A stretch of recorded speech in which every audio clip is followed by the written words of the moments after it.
Ladies and gentlemen, I have found myself in the middle of a big chess drama.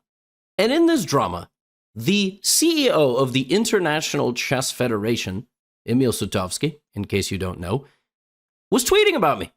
Not once, but twice, questioning my contributions to the chess world and my overall standing as a chess content creator. Now, in this video, I'm going to give you the context of this drama, which seemingly came out of nowhere. I didn't really do too much to get myself involved. Then I will respond to these posts about me and talk big picture. And lastly, I'm going to do something quite special. One of the other people that you will see mentioned in the tweets by Emil Sutovsky is none other than Sagar, international master, but maybe more importantly, the man behind ChessBase India, a channel that some of you may have watched, and if you haven't, you probably should. We will talk about our content, our contributions to the chess world, our place in the chess world, what we have done up to this point as content creators, and what we have going on moving forward. I'm going to take a positive note to this drama, and I will not dig the hole any deeper. And with that, let's begin the context of this video. So, in case you don't know or remember, about a month ago in May of 2025, I went on tour in Europe. I did live events, had guests up with me on stage, did some stand-up comedy, met a lot of you amazing fans.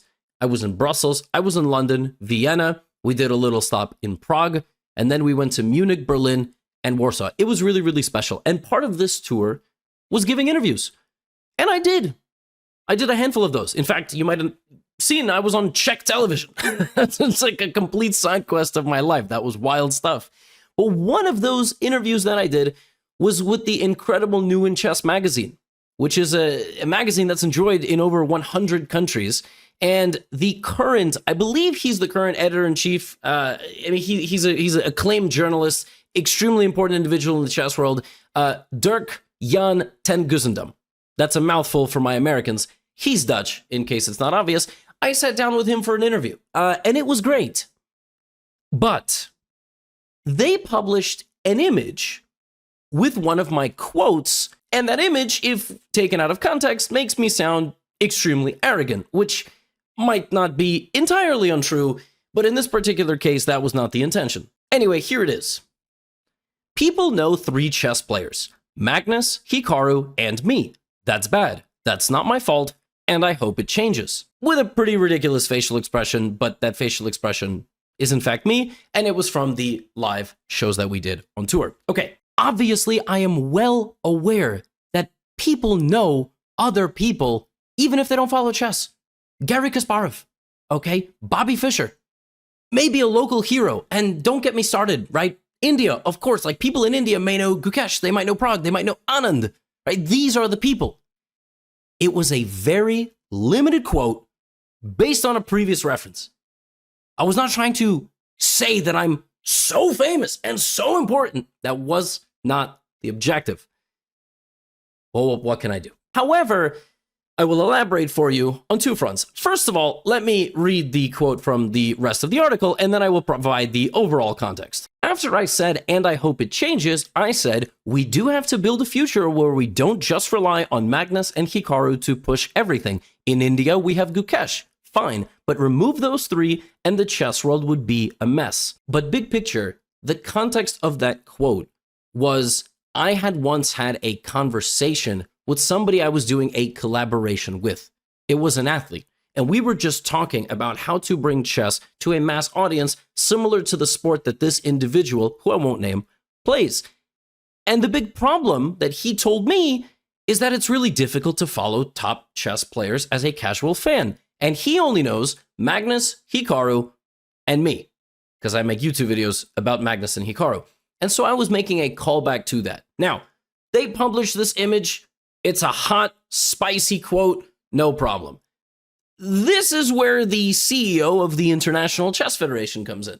Emil Sutovsky tweets, "Do you agree with that?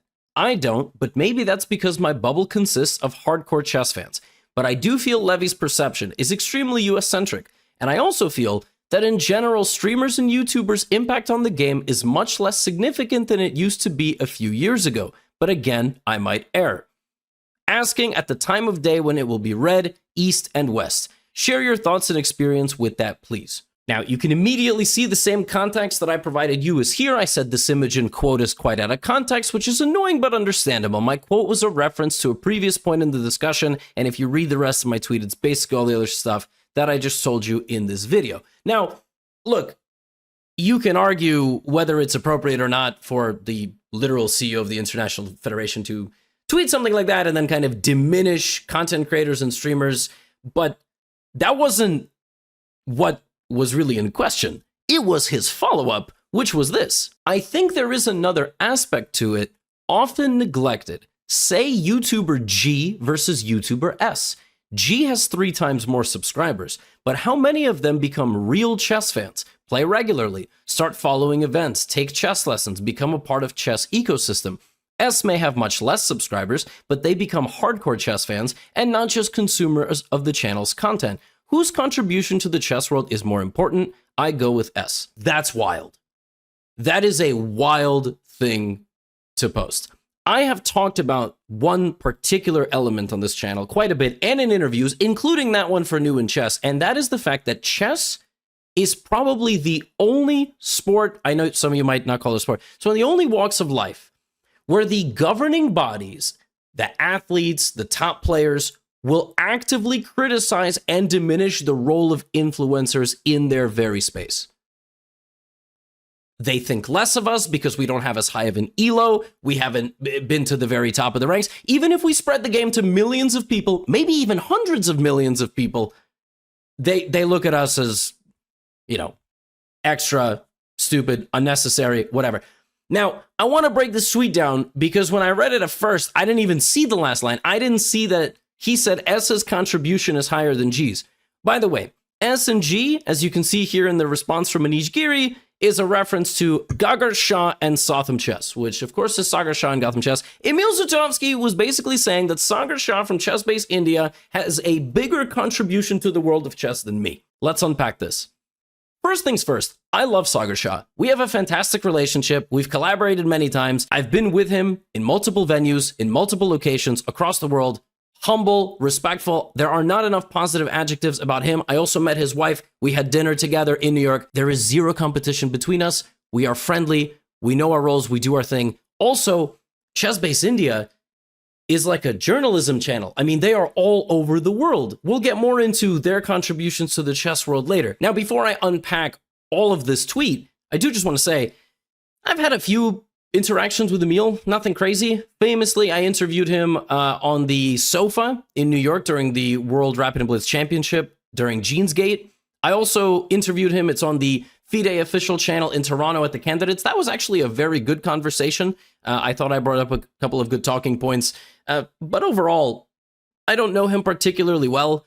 We've had a few cordial interactions, but this one was quite strange, I must say. Now, let's go through this. Emil says, how many people subscribe to my channel and watch my videos, but then do they become real chess fans?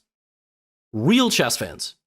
Now, then he goes on to say, play regularly, follow events, take chess lessons, and become a part of the chess ecosystem. Those are 4 vastly different things. Play chess regularly could be on the chess.com app every day, 1 or 2 blitz games or rapid games. Does that mean locally at the club? Does that mean with your friends when you hang out at game night? What does that even mean? Now, taking chess lessons is an even smaller percentage. Chess lessons are expensive. Not everybody signs up for Chessly, which is my educational platform. Not everybody has a private coach. Not everybody even upgrades their chess.com account to a premium membership. Not everybody wants to spend money on their hobbies. So that's an even smaller niche. And then become a part of the chess ecosystem. What does that mean? What does that mean? You organize a tournament? But let's go back to this one. Following live events. This is a big one as well, but this one is quite literally the point that I was bringing up in my interview. I have been in many cities when chess tournaments were going on. None more dramatic than Toronto when they had the Candidates tournament there that Gukesh won to then go on to challenge and win the world championship. I ran into 15 to 20 fans on the streets of Toronto in Canada. The Candidates, a tournament organized by FIDE, which Emil Sutovsky is the CEO of, not a single one of them, and I hand to whatever God you believe in, 0 of them knew the tournament was happening then and there. It was the first Candidates tournament in North America. How did nobody know? How was there not better marketing for this? I was flabbergasted, okay? Following live events as a casual chess fan is perhaps the single most important thing and the single thing missing for more people considering chess as a professional career all over the world. The prize fund for the World Chess Championship has not changed in nearly 40 years. Look up the prize fund of the World Championship in 1990. Look up the prize fund of the World Championship most recently, won by Gukesh. It has not changed, okay? That's not my fault. And that was the point. My point was, following top chess is not something that the casual chess fan does. And Emil is saying, my fans aren't even good enough, because they're just casual chess fans and they don't follow these live events, which chess tournaments themselves don't market properly and don't make easily accessible to you. Now, he then goes on to say, hardcore chess fans are formed, those that watch Sagar Shah. What does that mean? What is a hardcore chess fan relative to those people? Like, he's inherently pitting chess fans against one another, whereas sports only survive and thrive based on casual fandom. The person that watches the occasional game, maybe has a team jersey, whatever it might be. This is such a backwards argument. I read it over like 3 or 4 times. I still cannot come to terms with what he said. This post is literally the reason that before 2020, 90+% of you watching this right now were not playing chess or following chess. It's like, we can't get out of our own way. Okay? People come into this channel top of funnel.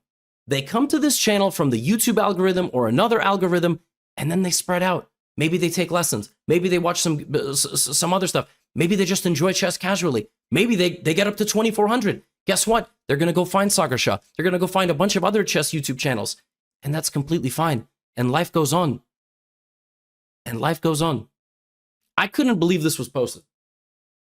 Like, fundamentally, this is the problem of the chess world. We do not make it more accessible. That is the only thing I want to do on this channel. So that is the context. Now, if I have said anything wrong or out of line, I'm open to hearing feedback. But I thought a good thing to do would be to invite Mr. S himself, Sagar Shah, onto the channel. And we can talk about this. And before I do that, he actually responded to this with a post from his personal Twitter page. Sagar said, I usually do not write on my personal Twitter handle very often, but today I want to share something that I deeply believe in. We are all working together to push chess in a positive direction. Here's how I see it. About FIDE, he said, FIDE events are some of the most exciting events in the world, right from the World Cup, Chess Olympiad, World Rapid and Blitz, Candidates, World Championships, and so on. Not to forget, they secure sponsors, do wonderful social projects, age group championships consistently where new talents can shine, always trying to be inclusive and is trying to do best to make the chess world grow in the right direction. The work done by them is extremely critical for chess as a sport. Chess-based India has benefited and grown immensely from the coverage of FIDE events over several years. GothamChess is one of the most valuable people in the chess ecosystem. He caters to a very wide audience in chess. Imagine getting close to 500,000 views on every single video on a daily basis. His work ethic and consistency is tremendous. He is definitely doing something special that no one in the chess world has been able to. So many creators benefit immensely as GothamChess manages to bring chess into the lives of so many new people. They eventually do come and watch many of the other videos on our page and other channels that cater to the on-ground coverage of professional events. Be it chess organizations, creators, top players, it is clear we're all helping each other and pushing the chess ecosystem in the right direction in our own special ways. I think it is futile to think who has contributed more to the cause of popularizing chess. We need to be appreciative of every single entity that has contributed positively to the sport. I also want to thank every single chess fan who has dedicated their time to chess to make the sport popular and meaningful. In my opinion, millions of people and thousands of organizations have played a role to make chess reach where it is today. I respect all of them immensely.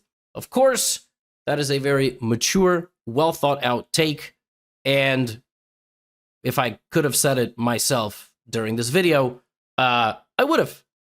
That was very well said. And so I thought, hey, rather than pitting us against each other, why don't we talk about it on video and rise above all of this? Because, again, My quote was not intended to put me above anybody else.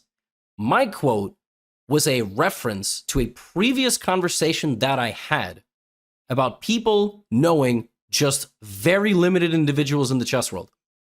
And that's all. Let's talk to Sagar. Sagar, how are you? Thank you for joining me. Yeah, I'm good, Levi. Thank you so much. Just back from London, was there for the World Rapid and Blitz Team tournament.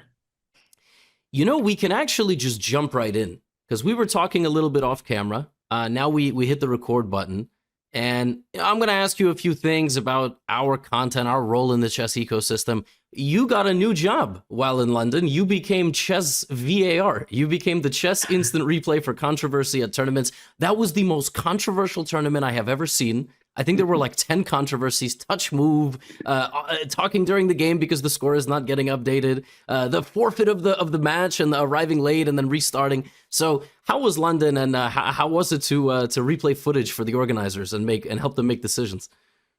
I think overall, like whenever there's Rapid and Blitz and you have more than like 300 400 players playing, it's always a place where something or the other goes wrong. I've seen this happening at World Rapid and Blitz. There are like many videos which we have from 2022 23, and also it happened here, because I think it's so quick. There are so many touch to move things, and I guess to have like cameras everywhere is very difficult. But somehow, we were given the access and we had it placed in some places, and I'm glad that we could be useful for this purpose. Me too. I really enjoy the behind the scenes. You get all the spicy moments. I think the chess players still haven't quite realized that you are always there, maybe except in the toilet. And so they might not even realize they are being recorded saying these sarcastic things, and then it's going to get posted, and then it's going to have a good YouTube title, and you get a little bit of this behind the scenes. So keep doing it until they get enough media training that they just tell them shut up, never speak again. You No, no, know, I, like I think they know it well now. ah, It's going on since years now. So sometimes, the camera is right at their face and they say it. So I know that many of them know that it is being recorded, and it's nice that many of them just be themselves. It's nice to see that. yeah, it was very fun to watch. And as you were traveling back, we got a little appetizer of a chess drama. I think of all the chess dramas that have happened recently between slamming tables and so on, this one is a little bit mild. But I wanted to ask you to join me for this conversation. Not that you needed to, you were hardly involved. I was sort of the entire reason that it happened because I was interviewed and I was asked about the chess world, and my quote was essentially saying that there are people out there who are casual chess fans who might only know and have quoted directly to me that they know Magnus Hikaru and me because they just watch chess kind of in the YouTube ecosystem. They know some content creators. And then I also went on to say that if they're from India, obviously they know Gukesh, they know Prague, they know Anand, they know you. It's just people are limited in what they know in the chess world in terms of following it on a day-to-day basis. And then there was a tweet from actually two tweets, and one of them was not so subtly comparing both of our channels. So where were you when you saw this post, and what was your first reaction? Because you made a very mature, very well thought out response, but where were you and what was your first reaction? I think I just got off the flight from London when I saw your message, and that is when I checked the tweet. Um, for me personally, I truly believe, and what I wrote in the message on the Twitter, that it's very difficult for either you or anyone else to compare or if myself included, to compare anyone who's adding positively to the chess ecosystem. It's very difficult to say um, who's doing more or who's doing less, because at the end of the day there are so many people who are contributing to the growth of the sport, that sometimes it becomes very difficult to quantify it.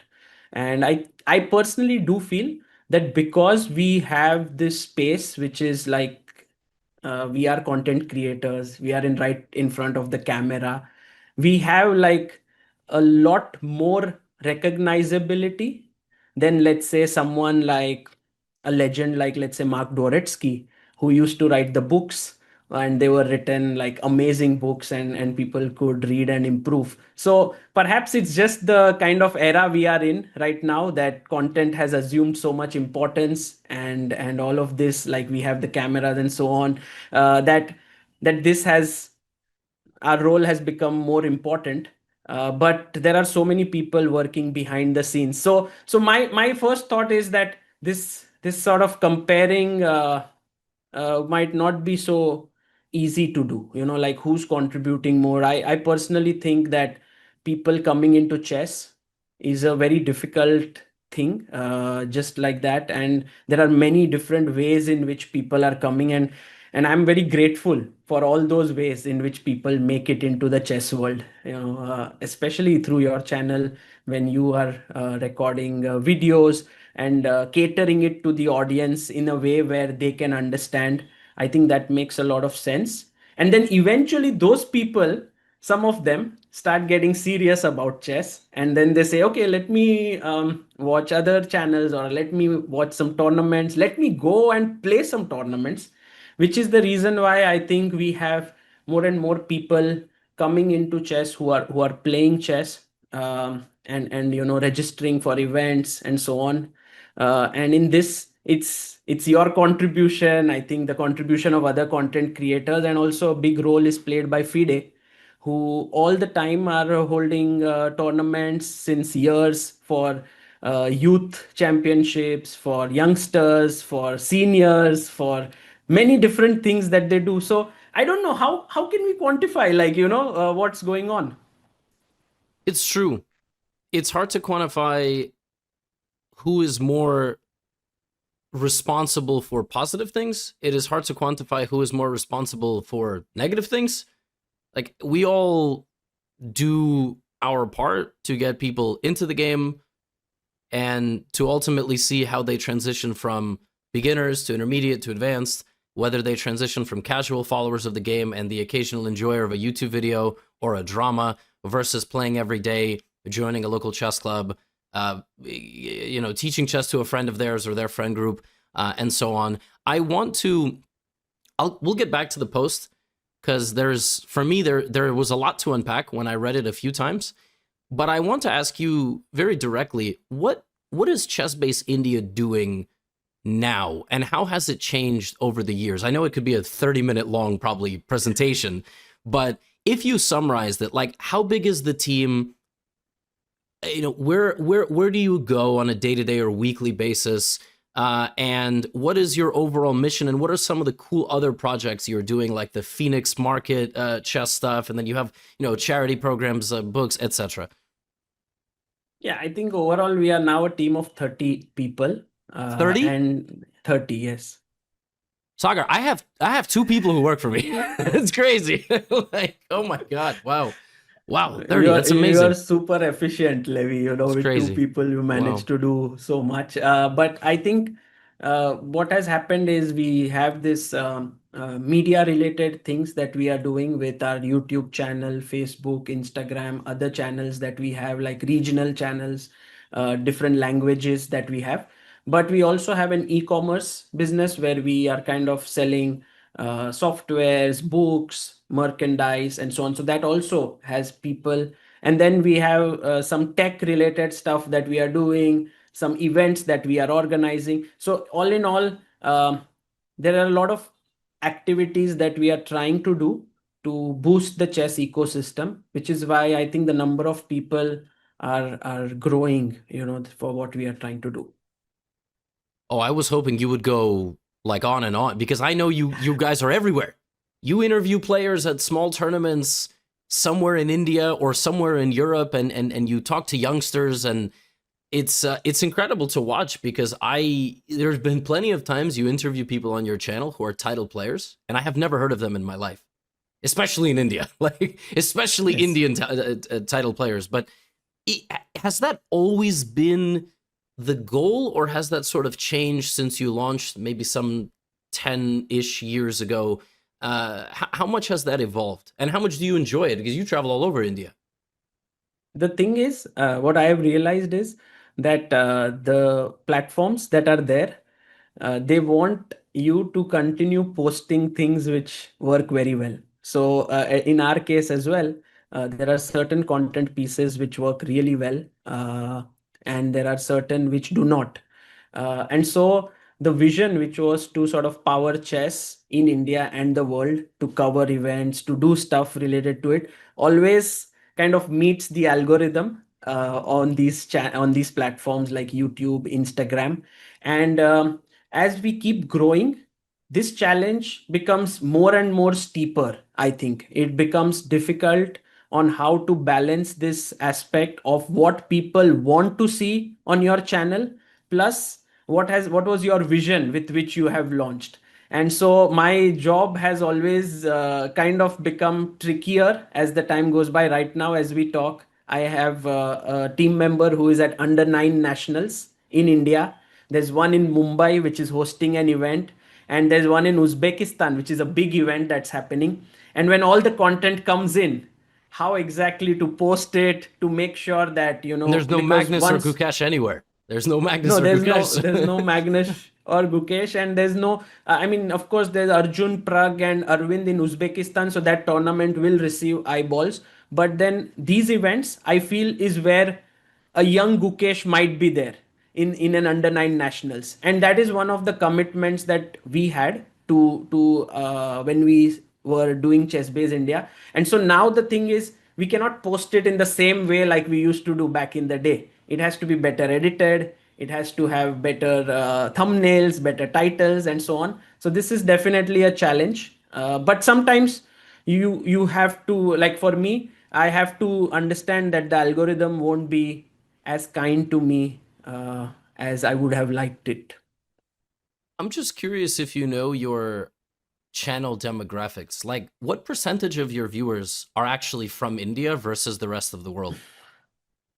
It depends a lot on an event that we are covering. Like it could be as like 50% Indians and 50% from outside India, or some event where it could be as high as 80% from India and then 20% from outside. But it is between this range, 50 to 80, depending on where we are. For example, if we go to, let's say, freestyle chess in Las Vegas, maybe there'll be more people outside India who would follow it than, let's say, something that we are covering in India.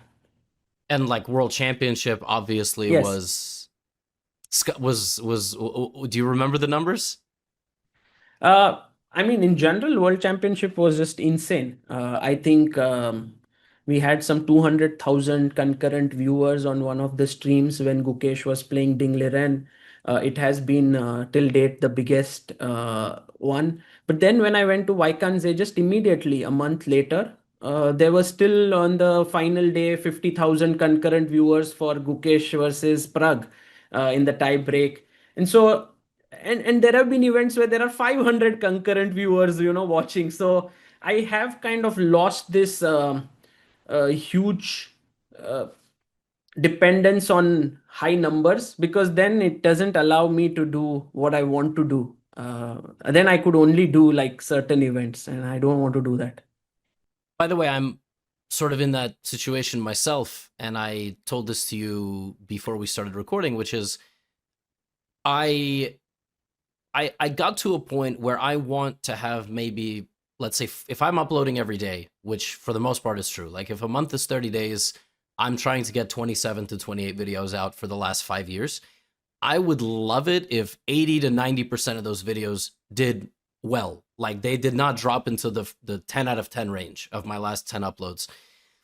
Some of the videos I upload more educational, more historical, I should say, they start very low, but over time they Yes. accumulate views. But sometimes you want to make a video about a tournament in Uzbekistan, or you want to make a video, and it's really hard. It doesn't even get pushed. It doesn't even get recommended.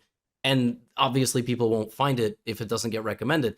And I also struggle with this. I'll just read you some of my statistics. So in 2025, this is the last year, 6 months, US demographic is 27%, India is 9%, UK is 6%, Then it's like Germany, then it's like Canada. I mean, then there's a bunch of countries that make up around 5%. So I find it fascinating how international it is. But at the same time, how you and I are almost like the place to go for such large groups of people. Like in India, the go-to channel might be Chess Base India, and it could be like tens of millions of people that just go to you for event coverage, that go to you for interviews, and then they touch other channels here and there. And for me, it could be the opposite. It's the opposite effect. It's the fact that they watch a video every day, and then when there's a drama or when there's a big interview, that's when they go to the Chess Base India. That's when they watch your live footage. It's crazy just how many people there are that we can have such flipped demographics. The only video I ever had that had more Indian viewership than American was the day Gukesh became world champion. that day, the stats on that video were unbelievable. It was like 70% views were from India, which was wild. As you see here, I have 9%.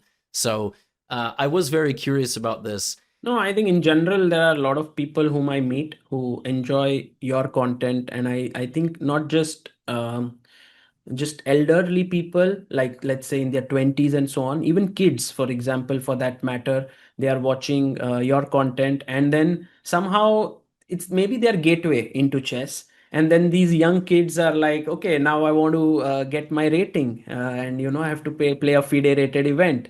And perhaps at some point they naturally realize that, okay, uh, these channels are not going to help me to reach IM or GM. So then they kind of stop watching it at some point. I think it's the natural thing that happens with all the channels, that it's like not everyone can enjoy every single channel that is out there.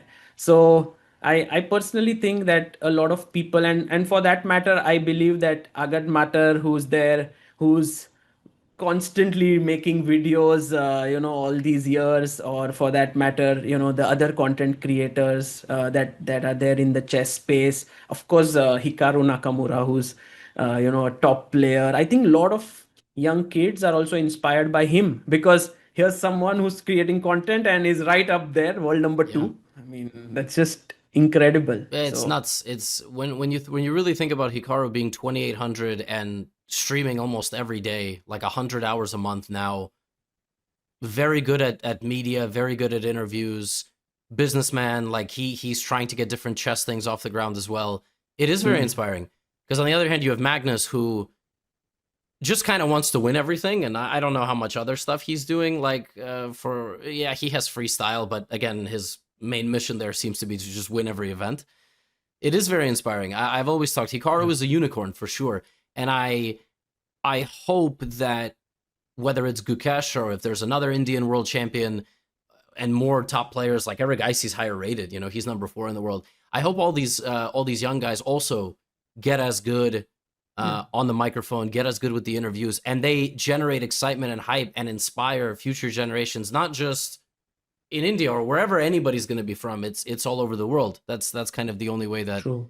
that sports flourish. You said something which let's get back to the post, because I want to ask specifically about this and the fan base of Chess Base India. You kind of mentioned like people get into YouTube chess specifically, and then they decide what their role is, whether they occasionally watch a YouTube short or a controversy, and then that's it. Whether they download chess.com and then they're going to play some games, whether they follow top tournaments. I'm not sure what the hierarchy is of activities in chess that indicate that you are a hardcore fan. But that was one of the things that Emil said in his tweet. He said, Chess Base India has a bigger contribution than my channel in generating the hardcore fan. And so I'm not going to put you on the spot and say, do you agree? Because I think the inherent post and the point he's making is it doesn't make sense. Also, there's no point comparing, as you said. So in your eyes, what you've seen on your channel, what is a casual fan? What is a hardcore fan? Can we even tell the difference between the two? And which one is more important? I don't know. Like, I personally think that, for example, if someone's life is touched by chess, they could do something really interesting and exciting. For example, someone's just watching a live commentary that's happening, and they're like, wow, can chess be so exciting? And suddenly they're like, I want to put together a league, and that is the Global Chess League. At the end of the day, Anand Mahindra was excited by watching something online, and he mentioned that okay, maybe it's a good idea to think of putting together a chess league. Of course, it took many years and a lot of work to make it happen, but it can spark at that moment. So I personally think that it's very difficult to quantify this metric. Also, perhaps there is also this thing where we have this kind of help chess foundation, and a lot of people who are just mildly interested in the sport contribute to it, which then goes to the player who's playing, and they go on to become strong players, IMs, GMs. So their contribution is very difficult to evaluate there. So I have never really understood how to quantify a serious viewer or non-serious viewer. Maybe if it means that okay, is someone going to go and play a chess tournament, work on chess improvement, and seriously go down this ladder where they would become GMs and strong players?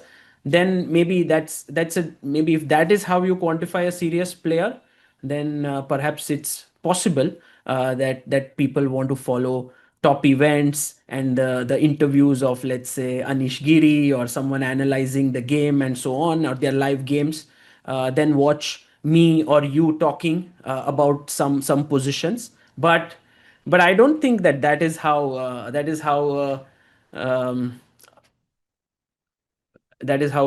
I don't know how to quantify a serious YouTube viewer. Yeah, and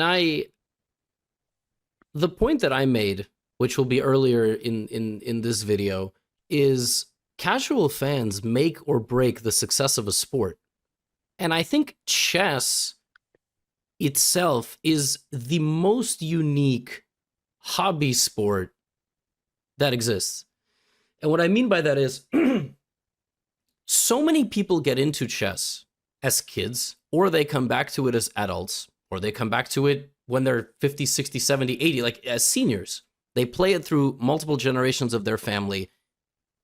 They buy chess sets, they buy courses, they play on chess.com, but they don't watch top events. Either because they're not marketed in the best way, maybe they're uninteresting because classical chess, 5-6 hours, it could be difficult to watch. But Rapid and Blitz, they don't understand because it moves too fast. Like there is no winning, And it has happened to me so many times. I've been in a city and people don't know the tournament is happening, even though it's kind of there in the city. But in other sports, you watch when your team plays. You watch when there's a top tennis tournament. You maybe you buy a ticket and you go, and there's and again, if you can't, then you watch it on television where there's a TV deal.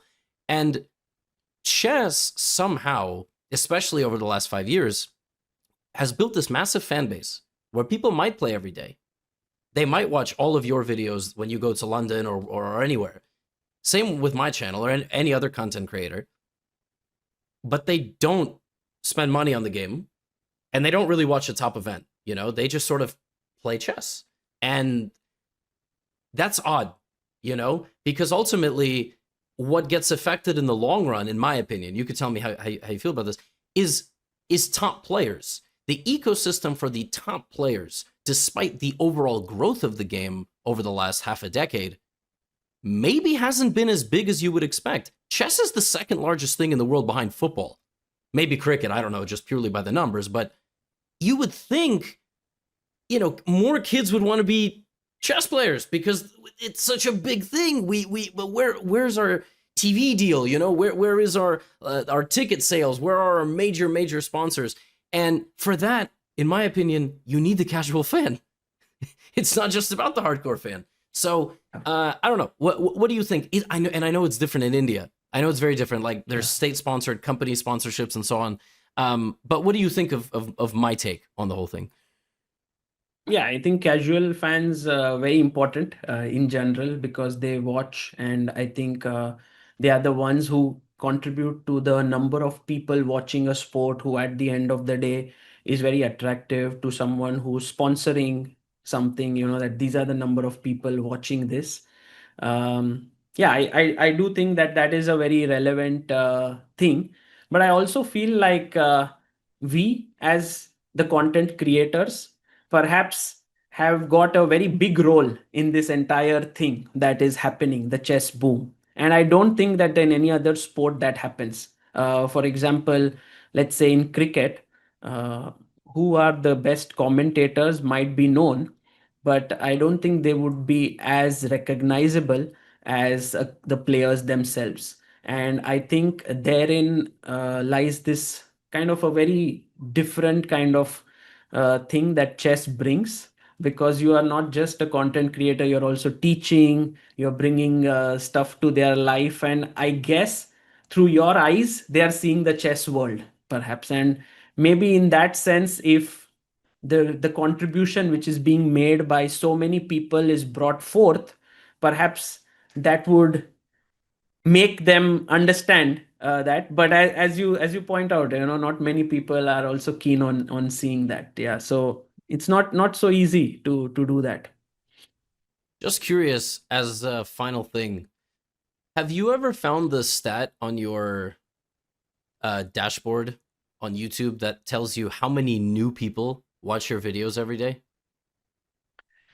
I haven't gone that deep into it. No, it's very easy. If you go to your analytics and click Okay. audience, there's a little purple and blue like line bar, Yeah. and it will tell you how many new viewers watch your channel every day, which is potential new fans.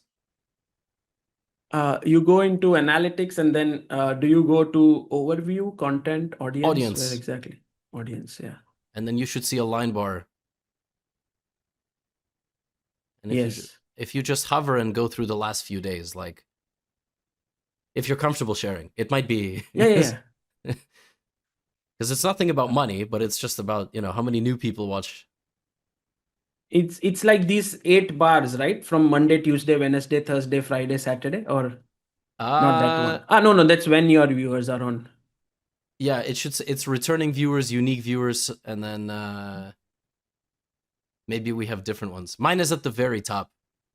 Yeah, yeah, yeah. Returning viewers, 14.2 million. Yeah, yeah. And then you have your Unique unique. viewers But if you is take your 22 mouse, million. if you take your mouse and just like put it on the two lines and then Yeah. scroll, you will see it says returning viewers, Oh, new viewers. So like pick a random day in the last 28 days. How many new viewers watch Chess Base India? so new viewers were 505,000, Yeah. and returning viewers were 2.9 million. Yeah. There you go. Is that June 2nd, by the way? June 9th. Yeah, June 9th. That was like the week of Gukesh Magnus. Ah, yes, yes. Yeah, That was the big Norwegians. spike. Yeah. That's the Norwegians. Yeah. So on June 9th, yeah, mine was like I had a day it was, returning viewers 2.9 and then new viewers like 460,000. I mean, just think about that number, right? Mm. Every day on average, couple 100,000 people, whether it's on Chessbase India in India, which is as we know a giant country, or in US or Germany or Europe, whatever, where maybe my channel is popping up on the algorithm. There is so much potential, you know? I don't think the end goal should be to compare who does what, because together we are bringing chess to, I don't know, hundreds of millions of people at the end of the day, at the end of a calendar year, And I just feel like there is so much to do. Like that we really can do some amazing things. I don't think comparing contributions is the right way to I have go. one And one point here, Levi, which maybe I would like to make, which is that these numbers, which at least are there on ChessBase India, are heavily a result of too many people in the ecosystem contributing. Right from the organizers giving us access to the events where we are going, to the players being okay with doing interviews, and in that respect, my sort of feeling here does remain that we could never have reached here without the support of, let's say, someone who's organizing an event, in this case FIDE, who's doing like multiple events, or Vaikanze, where we went, Norway Chess, Prague Masters. freestyle chess, which we are traveling to every event. So I have really felt this very closely, that today what Chessbase India has reached wherever is a contribution of too many individuals who have put in their time, effort, and energy to enable this. And I feel some kind of a responsibility towards the chess ecosystem that is there.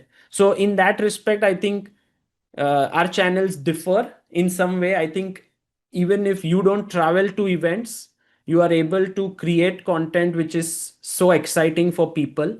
And I think that speaks volumes of your ability that is there, to make people interested in the sport, or this. But in my case, I do depend a lot on the ecosystem. I think you are 100% correct. And I think all of us, it's symbiotic. Yes. Symbiotic, right? Like they benefit from you going to the event. They benefit uh from game recaps being made, or YouTube shorts getting a voiceover and well edited, and we benefit from their existence and hard work. And I Yes. think I have always in my videos tried to take a very fine line with FIDE, because it's very easy for people to just immediately start criticizing every single decision by the organizing body, or let's say from a chess.com, which is such a big player, right, in the ecosystem as well. And I'm always trying to say, like, these people do a lot more than they get credit for. Like, the Mm. events get put on pretty successfully every single time, and nobody says good job. it's just like it's just like that's what you're supposed to do. But anytime anything goes wrong, there is criticism, even if it's justified. It still does get to a point where we should acknowledge the role that they play and the opportunities they give us to make the content, Yeah. whether it's to film the games, whether it's to interview the players, whether it's to walk around Toronto backwards like you did with me and like you've done with many players. Yeah, you do things that I could never do. And you do inspire me. I kind of do want to start hiring photographers, journalists, like get people live on site in places, because it's tough for me to travel so much. I mean, True. just for folks at home who don't know, you offered me your bed in Weissenhaus because you said you're okay sleeping on the floor. Sagar, that is crazy.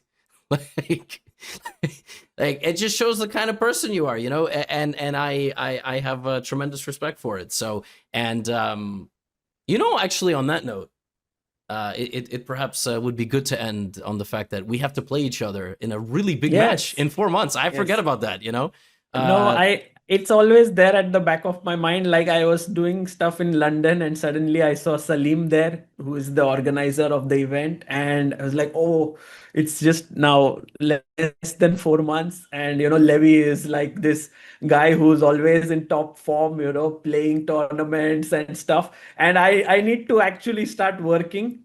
But then I realized that when I go to such top events, even people who are working so hard are blundering left, right, and center. And I'm just saying to myself, what am I going to do? Yeah. So, Levi, I don't know what's going to happen. I also don't know. Do you think we'll have more or less viewers than Hikaru versus Gukesh for our game?